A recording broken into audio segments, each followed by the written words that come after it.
akkamitti waaqayyo sagade atu waaqayyo sagade nu yu jannata keessa jireenya barabara keessa jirra. Okay, bakka inni waaqayyo sagadu jedha ragaa agarsiisu dafi. Koyya ishi sinitti ma koyya obsa ka. Natti ni mir ragaa dura natti ni ragaan jira moo jiru bakka inni waaqayyo sagadu jedha. Qabda ragaa.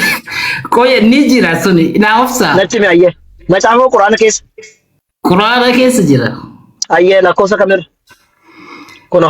Koyya jarjarina ka koyya jarjarina. No, wanna kasi jiru dafi anatu da gabaabsisii deebisuuf hin taa'aa jira. Maaliif jennaani andeeqaa kudhanii fi seene ture. Erga gaaffii nu gadi akkaataa itti naa deebisuu deemtuu fi akkaataa itti deemtu. Waan orjinaal waliin deema. Sirri. Era original wajjiniin deemtu original masii baasee jira. Kun afaan Oromoo miti original ma jira. Ragaa baasi. Bakka addaamsa. Okay. Rabbi maaliif jannata keessaa bahe bakka jedhu sana baasi. Bakka itti sagaduu didee qofarratti mana si baasa. Maafan baasaan? Bakka inni jannata keessaa maaliif bahe rabbiin ajaja rabbi didee ajaja sheexaana fudhatee bakka jedhu sana na baasi. Bakka inni waaqayyo sagaduu didee nagarsiisi. Bakka inni rabbi sagadu jedhe jaka. Sagada jechuun kanuma bari sagada jechuun kana kan jedhu ragaa naa kenni tole. Ila amara sagada jechuun uftan itti seeni ila dhaggeeffadhu koy yeroo takka koy farhan sagada jechuun ajaja diduu ka jedhu ragaa agarsiisi dafi. Akka ajaa'ibaatti ni jira bari sagada amma jiru fi bakka kam eessa jira dafi. Sa'aatiin qabu akka ajaa'iba namni dhiisi ragaa fide. Ila lalle amma akkanatti jarjaruudhaan nama waan ragaanatti mi jarjaraan sitti mee jarjaraane. Ragaan agarsiisa. Okay, akkamitti dubbata yoo dubbatu seenii nagidduun seenii akka tokko qoy. Ofiin bulaa kana dheengadda saasaan tani kana saa ture kan na fakkaata. Kanaafuu cufadhati safaan xumura.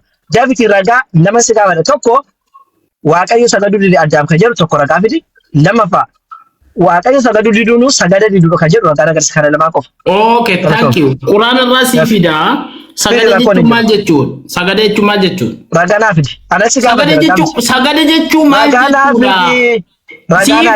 Siifida Quraana keessatti sagada jechuun maal jechuun? Anas gaafata ragaa fidi. Sagada jechuun maal jechuudha Ustaz Farhan? Ragaa fidi. Anas gaafata sangootee ragaa fadi. Quraana irraa sagada jechuun maal jechuun? Ajaja rabbi diduumi. Hiwwachiin. Ragaa fidi kana keessatti. Ajaja rabbi didee mu hin jenne aadaa. Miti ragaa fidi. Ajaja rabbi didee sheexaana dura fiige mu hin fiine. Sheexaana waliin bulle mu hin bulle. Miti ragaa fidi. Waan ta'eef iyyuu jannata keessaa ari'ame. Ofiin bula. Akka mataatti ofiin buluun barbaadee manni seera qaba. Akka gootu. Seera eega qaba ta'e. Ajaja diduun sagada akka jedhu agarsiisi. Sagada jechuun ajaja diduu akka jedhu. Ustaz Farhan koya lalle mira keessa illee hin garina. Waa'ee miiraa miti ragaa malee akkati dubbachuun fedhu. Ragaa miti. Ragaa waliin dubbadda. Okay, sagada jechuun. Ragaa bakka kam si baasu. Okay, lalle koy ka atamma sagada jechuun maali jettee? Sagada jechuun maali? Tiktii sana yoo si dhahee jedhee. Sagada jechuun maali jettee? Utee bakka biraa nama kutta. Dhaggeeffattoota kun situu dubbisaaf namaa situu hiika. Ofii kee dubbisee ofii kee hiiktaan si baasa. Okay, egaa akkas taate aadabiin ajaja shayxaana akkamitti ajaja shayxaanaatiin akkamitti bu'u? Obboleessa gaaffii si gaafadhe qofa kun Quraanni si dura jira. Ofii kee dubbista, ofii kee hiiktaa fi gaaffii si gaafadhe. Aadabiin ajaja ofii asiin jedhee tokko jedhe. Bakka shayxaana sana naafaa kana si baasa. Oya tokko na dhaggeeffadhu. Isa shayxaana gaafiin kun handi bifni atam. Isha tokko na obsi ko itti gaafii ko si gaafadha. Waan naaf isin jedhe ragaa. Gaafii hanquu si gaafadha na deebiftetta. Sagada jechuun waaqayyo diduu jechuudha jettee ragaa kana lamaan agarsiise. Okay. Amma waca malee waa tokko itti wacinu. Tifuufi. Bakka isaatti si baasa. Okay. Nabi Adam yeroo Nabi Adam jedhu sana salaataa ture maal salaataa ture? Ajaja ragaa baasiti siin baasaati naa baasi iddoo kanaan jedhu qofa. Sitti marakkoo hin qabu tiksi sida amma goo tiksi sana ati bakka biraa fuutee deebta. Ofii kee dubbistaa naamiti ofii dubbisi hiiki nama. Kunoo sii baasa eessa sii baasu? Kunoo suuraa kam sii baasu? Kunoo suuraa kaa'e. Bakka aadamiin ajaja rabbii didee sheexaanlee natti mi bakka isaa lakkoo boqonnaa isaa lakkoofsa natti mi maaliif sii baasa maal? Beektu ofii.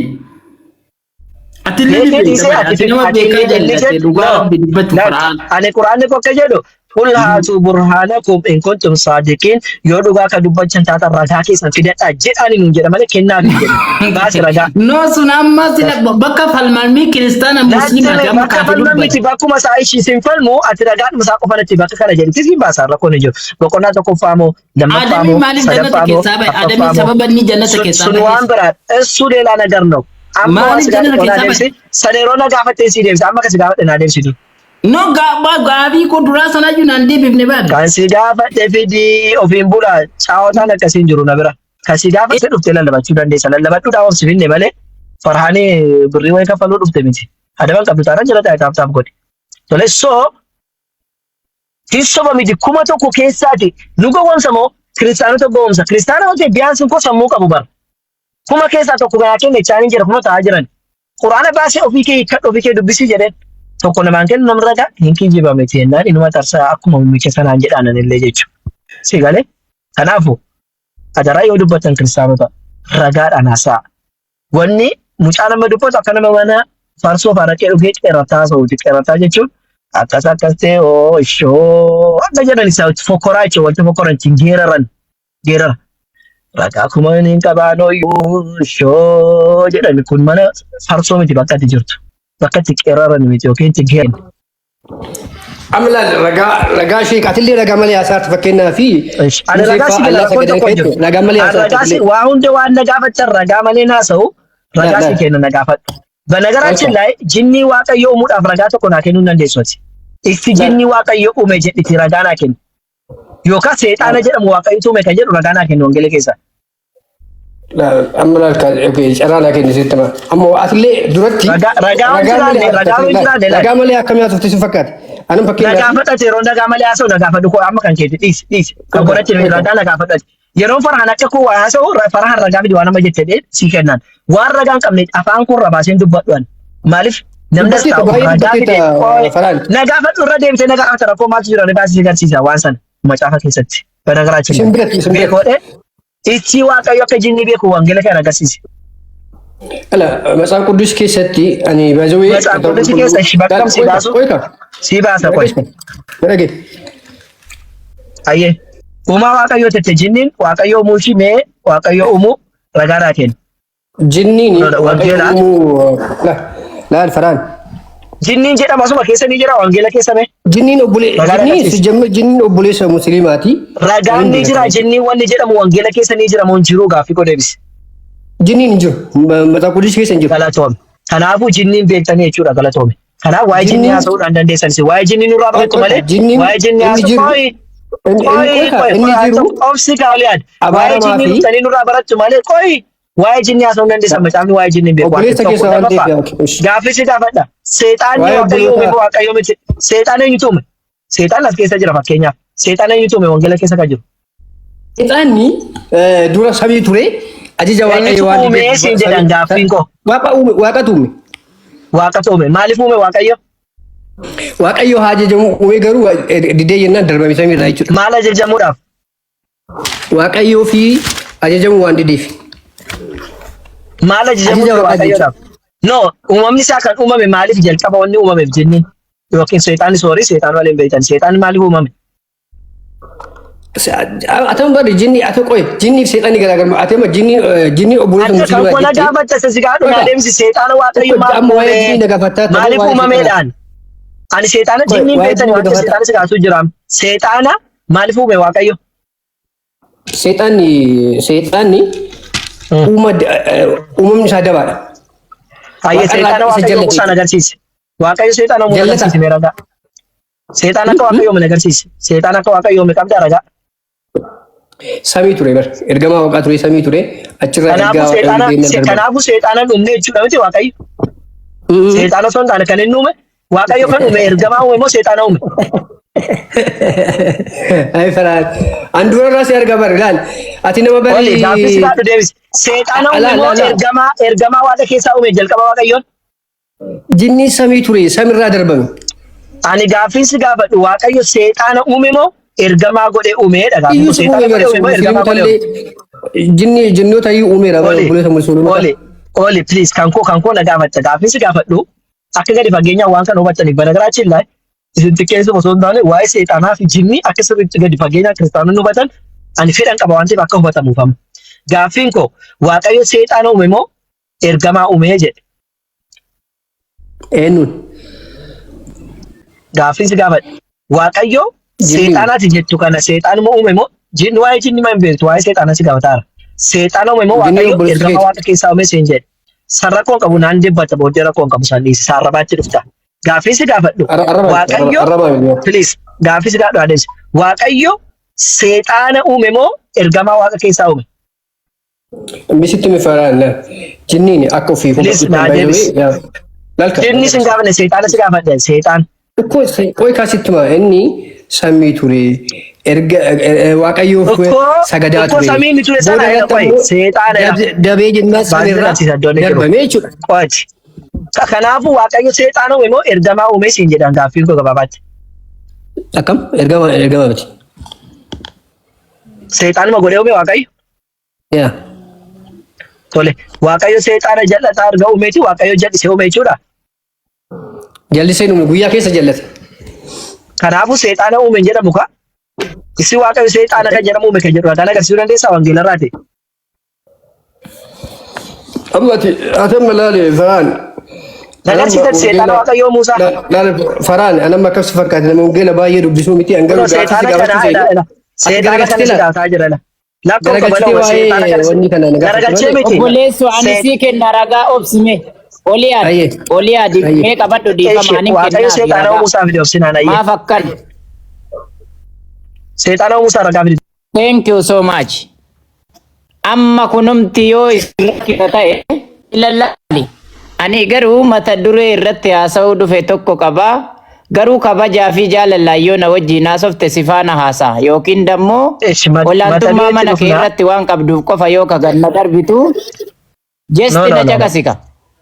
Ayye amma sanii olaantummaa mana kee irratti qofa yoo qabduuf darbitu don't kill my time. Na caqasika. Waaqayyo seexana Muusaa ragaa barbaade. Boqonnaa 28 ban. Ayye. Jesti na ila badhinnaan jira. Badhinnaan suubachiisa. Ayye. Iskeel ban. Ayye sii bana. Iskeel boqonnaa 28. Lakkoofsa 13 haga 15 dubbisne. Anas sii bana ayye. Inna taasgabbaa. Iyyesuus malee hin fayyitanii akkanatti. Mee obsika. Mee obsinatti. Iskeel mee. 28. Teshi 28 mee qala. 28 13 illee bani. Ayye 13 kuno sii bana. 16 illee jira. Mee obsute ayye. Action dubbis. Dubbisi mee.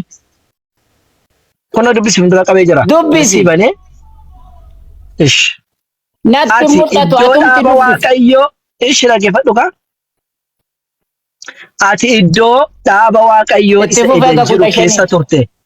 Dhagoonni gati jabeeyyiin hundinuu sardiyoon, toopaaziyoon, yaaspiis, kirislooxoos, saardoniks, beriloos, saafiroos, kaarbunkil, simargaadiyoosis simiidhaguu turan. Wanti sitti naqame fi sitti maxxanfame hundinuu warqee irraa hojjetame. Isaanis yommuu ati uumamte qopheeffaman. Ani akka kiruub eegduu isa dibamaatti sin dhaabe. Ati tulluu koo isa qulqullaa'aa irra hin teesse. Ati dhagaa ibidda gidduus hin deddeebitaa turtee jedha nama 15tti. Tole. Meer seexana Waaqayyoo meeqa jedhu. 15 illee dubbisi. 15 illee dubbisi uumame ka jedhu argiteetta. Action itti ayye. Ayye 15. Ati gaafa uumamtee jalqabdee hamma jal'inni irratti argamutti adeemsa keetti muda hin qabdu turtee jedha. Seexanni gaafa uumame kaaseetu akkaati jettutti akkas. Mudan qabu qoy. Seexanni jalqaba kan uumame seexanni qoy. Hamma dhagayat ila. Ishi qoy tokko akka qoy na dubbisee qoy. Barsiisa. Na dubbisee qoy. Seexanni muda hin amma ana tokko dubbisiise. Olaantummaa mana kanarratti waan qabduuf qofa. Ayye xumuradhu ayye iyyadhiisa ayye xumuradhu. Akkas. Naamusaa fi jaalalaa wajjin haasofna. Ayyada. Amma achirratti waan inni irraa uumamee fi akkaataa inni itti uumame si ibse lakkoofsi 13 14 immoo eenyutu uumama isaa sirrimatti gadi kaa'ee si eenyutu just caqas eenyutu dura natti himi eenyu akka uumame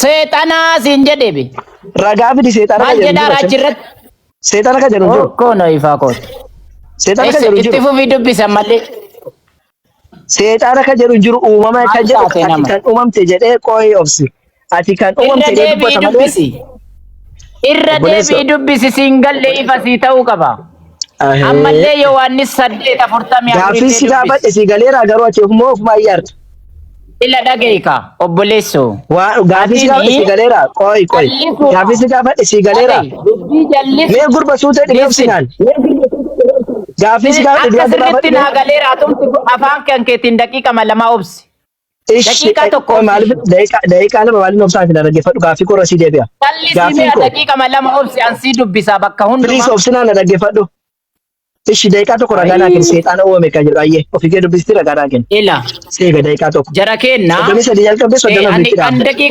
daqiiqa caaqas daqiiqaa tokko miti daqiiqaa 2-3 osoo naa kennitee sii baasa daqiiqaan tokko maal dubbisan maal baasan dubbisa garuu maalumaaf gaamaati dubbisutti ishi ragaa baasa ofii kee iddoo nama dubbifne daqiiqaa iddoo sadii nama kenna baasi dubbifne baasi ragaa waan baasi inni irraa uumame abboomsime ani oduu